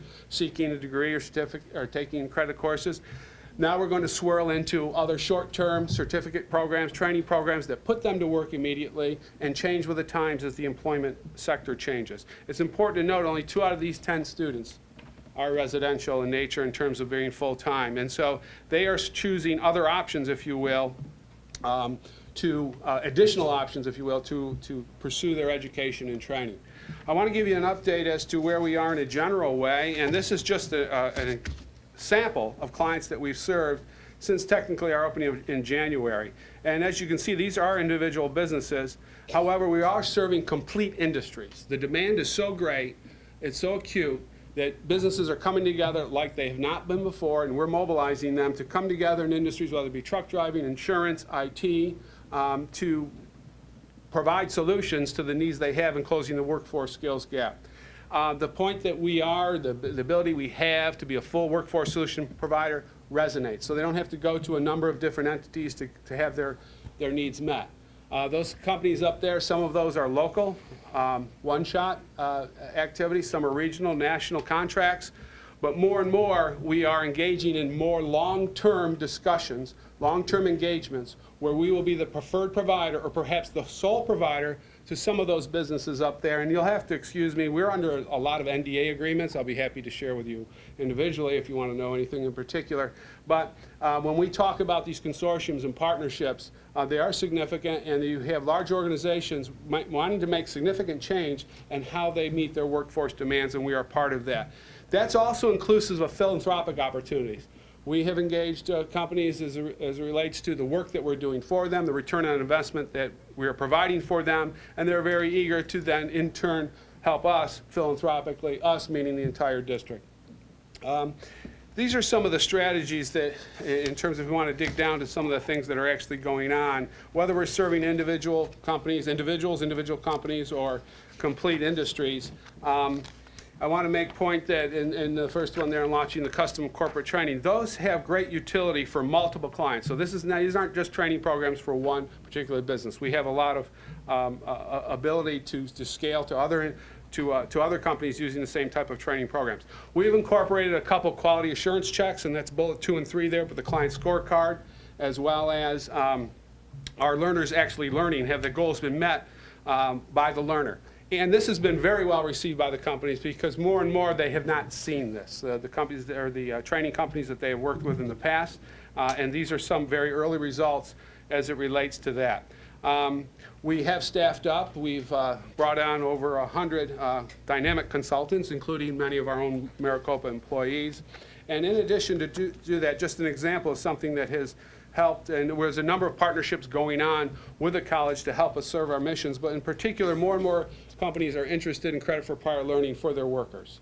and some want to work only with four-year colleges. We're helping to broker that because that's what they want. But more and more, our first choice is to work with one of our colleges, and we do have a very good partnership that's very robust with Rio Salado College as it relates to credit for prior learning. That's just one example of some of the strategies that's going on with some of our sister colleges. In addition to the company-sponsored training, there's a lot of, as you're well aware, opportunity for the use of government funds and other grants to help support training. And we're working with companies and entire industries in doing this. You're well aware that the WIOA, or the Workforce Investment Act, was reauthorized. It's now WIOA or WIOA, however you want to say it. And we were actually engaged in that process back in January and February in providing testimony to how that should be written. And in a nutshell, the big change there has been it's no longer client focused, that Gene walks through the doors and what's Gene want to do to train. It's about the company. It's about the employer who has a job. And that job's identified. And that job has specific competency, skill sets, training necessary to get it. Then it's about moving the client through. So the strategy is much more different than it has in the past. As a result, we work with the county, Maricopa County, and the City of Phoenix, who both have robust workforce investment offices. And there's a process in which the programs are approved. Because of the approach that we've taken with them to be much more accountable in nature, because they need now to respond in an accountable way like they haven't before. Prior, their accountability was about how many people they served. It wasn't about who got jobs and how much those people got paid jobs. So we came proactively to both of them, and we're in the process now with working out agreements where we will work hand in hand. In fact, some of our staff in their offices, perhaps some of their staff in our offices, to ensure that the most efficient and effective use of these workforce training dollars are had. The second point that I want to make as it relates to the Arizona Commerce Authority in Bullet 2. Arizona Commerce Authority has a training fund worth about $18 million. It's a grant lottery fund process. And a company has to submit a grant. We help facilitate the grant writing for the company. And then in turn we provide the training for that, for the successful grant application. That program was just rolled out recently. There was a big delay in it. We were one of the first recipients of $225,000, so when you match that's $450,000, if you will. And there was only $2 or $3 million worth of funds on the table. I'm not sure if they all went out, so we're still trying to find that. But we've been successful in that initial go-around. I think our process, procedure, our approach to working directly with a company and helping them write the grant itself pays great dividends for us. Also, there's been a delay in the issuance of the U.S. Department of Labor and the apprenticeship programs.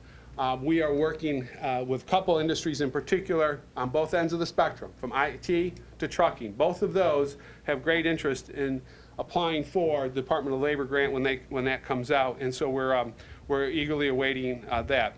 The last thing I want to mention is just an example is that we do work with the CBOs, the community-based organizations, and this is just an example of what we're doing, in this case, with Friendly House. In addition to the corporate training, the contract training specific, we have launched a number of initiatives related to professional education, professional development, continuing education for professionals. And the first one that you heard a little bit about earlier was the online high school. Back in October, we held a summit. And the summit with the county superintendent, Don Covey, who was here not long ago speaking to you, as it relates to disconnected youth. The disconnected youth population, age 16 to 24, who do not have a high school diploma or GED, are not in college, are not in the military, are not in working. In the last 10 years, that population has doubled in the valley. It's 300,000 or 400,000 people today. Obviously, that can't continue. So our effort was working in partnership with the county as well as Cengage Learning to go in partnership in establishing or using Cengage's online high school, and we would contribute, if you will, we would be the facilitators and providers of not only high school instruction online, but also with Cengage's products that help people train anywhere from 3 weeks to 6 months in any particular field, that they are also not only going to receive a GED, but going to receive actual workplace competent skill set. So, GED is nice, but that's not, you just turn them out with a GED, that's just not enough. So we held our summit in October, President Obama thought it was a good idea, and he had one last week. And we had 400 at ours, and I think we didn't quite have 400 last week, so we were a little bit more successful than the president. We have launched a veterans initiative, and you can see that. We've also engaged a product that the district has used for a number of years as it relates to career planning services, and that's really more marrying employers with potential workers. That engages both an assessment as well as assessment of an individual and their ability and perhaps what they have in order they bring to the table as it relates to engaging in a particular job and then the training for that job. That's very, very becoming more and more valuable to all of us, all 10 colleges as well as the corporate college. And lastly, as it relates to that, we are working with a couple of national providers in the space of launching new programs, both online, hybrid, and multimedia. We're not in the development business. It's expensive to do, and there's no need to do it when it's already out there. So we're vetting what we think is the best of the best. We've been successful, particularly with Cengage, and we'll probably be working with them in over 20 states where they will take us as a presence to be there. They've determined from a business standpoint they'd rather work with one who has the capacity, and we do have the capacity and resources, thanks to you, to do this, and therefore we could leverage it in multiple states. I do want to talk a little bit about the incubator and where we are right now, and you can read those things right there as it relates to a number of clients that we have and the jobs that have been created since the inception. We're way, way ahead of what we're required to do for the Economic Development Authority, EDA, who gave us the money. Obviously, they're going to give us the money. They want some type of outcomes. So the jobs, as well as the average salary, is doing quite well. The client companies and what they have generated in revenue in 2013, almost $10 million to the economy. These are companies that they may be somewhere else if they weren't with us, but bottom line is they are with us, and this is what they are generating. And then recently we received, along with South Mountain, received a Coleman grant to advance the National Association of Community College entrepreneurial model, both at the incubator and at the Fahrenheit Lab, the student incubator located on the Gateway campus. And also of note, we did host that conference, that NACCE conference, back in October.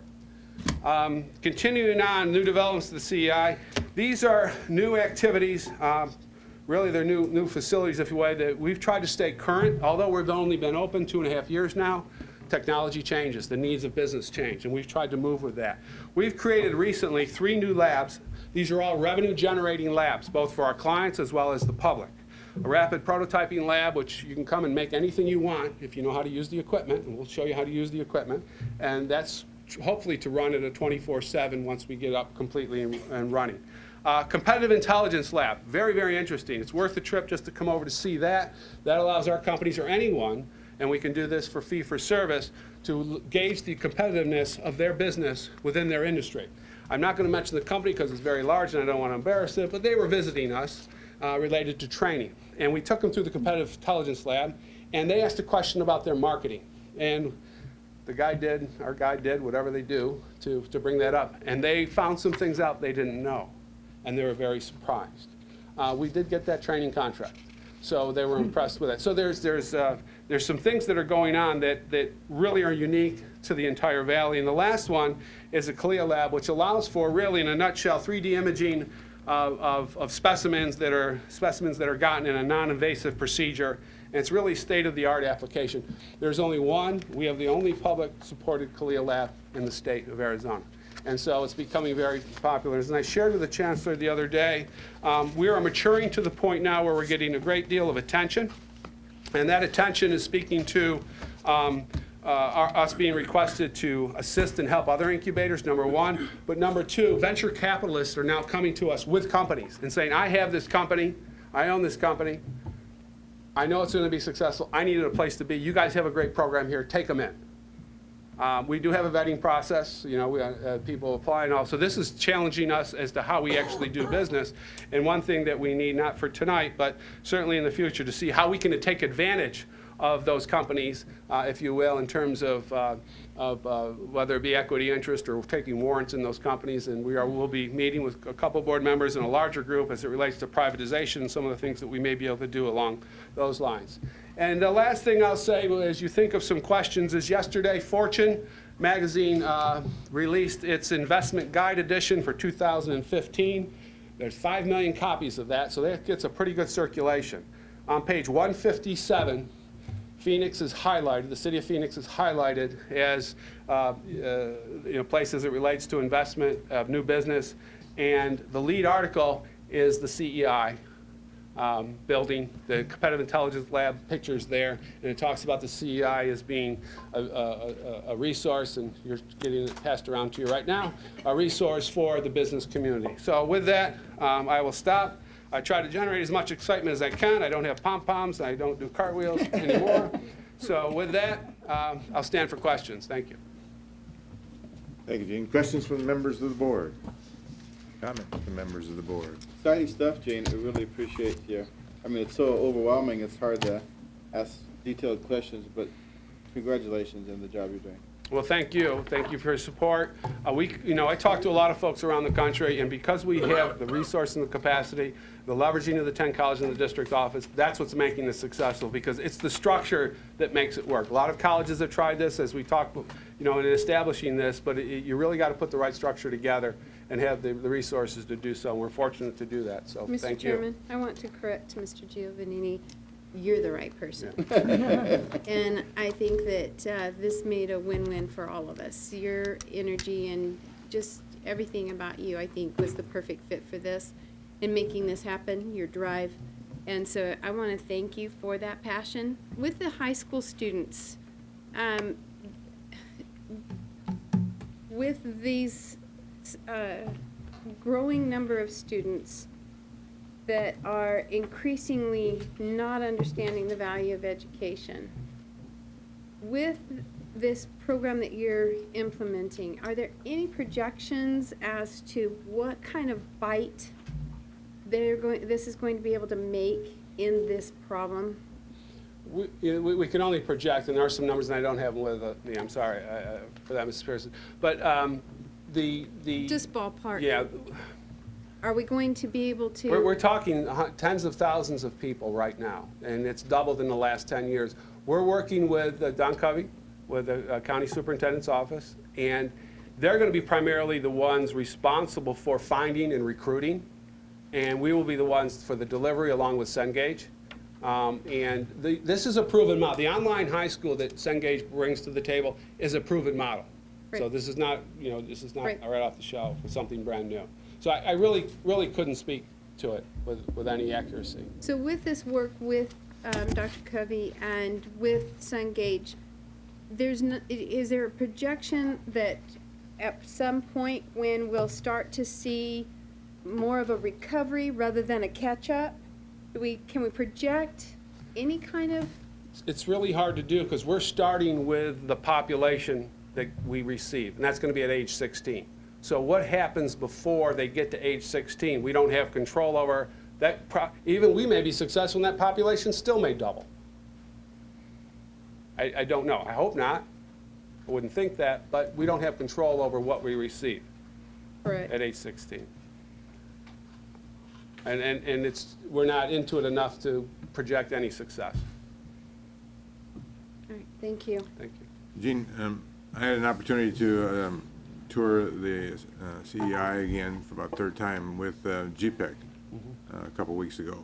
And presentation was outstanding. Obviously, you've got some people employed there that are the best in the business, from people saying that were there from GPEC and the manufacturers around the valley. And I just wonder what's next in terms of scaling a successful operation into greater things in the future. Any ideas? Sure. I mean, as I did allude to, there are a couple entities in the valley that are interested in our ability or our interest in helping them, whether that's a complete takeover or that is something that we do consultatively. So there's some opportunity there. There's also opportunity through EDA, and I met earlier today with the City of Phoenix. They're interested in terms of Mayor Stanton, very interested in a second incubator, accelerator, whatever. It wouldn't be like the one we have now. But where are these companies going to go once they graduate? Are we going to create the capacity so they can stay here? That's one of the bigger problems that the area has. Where do these folks go? We graduated a company, Pinnacle Tissue, that's up at Deer Valley Air Park right now. When they were with us, they had 4 employees. They're going to be scaling to 120. They went from 4 to 40 to 60, 120 in about 2 years.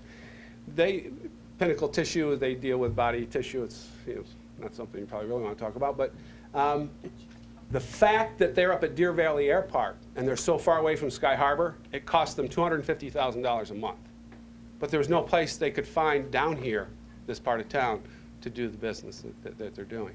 And so when you look at that, and not that we're going to ramp up and help all these commercial companies, but there has to be some type of graduation point, some direction. How do they go from 4 to 40? And that was pretty extreme, but most will go 4 to maybe 10 or 20. What's the next level of graduation? We can't accommodate folks with 20 employees at the incubator. It's not big enough. It's not intended to do that. So, and we wouldn't do this all on our own either. It takes resources to do it. So whether it's the city, the EDA, county, there are other resources available, new market tax credits and different funding sources that are available to do that.